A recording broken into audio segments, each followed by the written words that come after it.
Esselamu Aleyküm ve Rahmetullahi ve Berekatuhu. Əziz dostlar, dinimizdə sədəqə verməyin 6 qaydası haqqındadır mövzu. 1. Ən pak maldan olmalıdır. Ey iman gətirənlər, qazandığınız və sizin üçün torpaqdan yetişdirdiyiniz şeylərin ən pak, halal və yaxşılarından Allah yolunda sərf edin. 2. Dəyərli şeylərdən verin, sevdiyiniz şeylərdən hak yolunda sərf etməyincə savaba çatmazsınız. Şübhəsiz ki, Allah onun yolunda xərclədiyiniz hər bir şeyi biləndir. Ali-İmran surəsi 92-ci ayə. 3. İlk olaraq yaxın qohumlara vermək.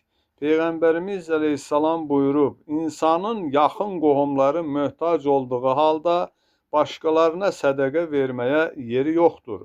Başqa bir hədisdə oxuyuruq, yaxın qohumlara sədəqə vermək sədəqənin savabını 2 qat edər. 4. Minnət qoymadan vermək.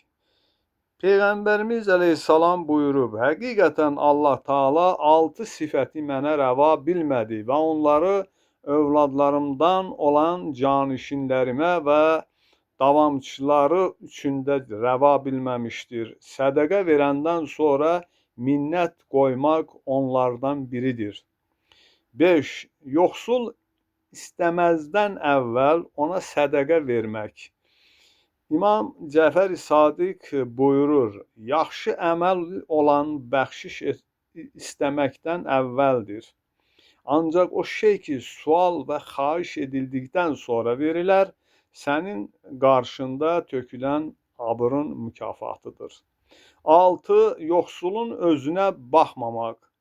Məsumlarımızın həyatına nəzər salan zaman görmək olur ki, onlar sədəqə verən zaman bu işi ya qapı arxasında edərdilər, ya da həmin şəxsin üzünə baxmazdılar.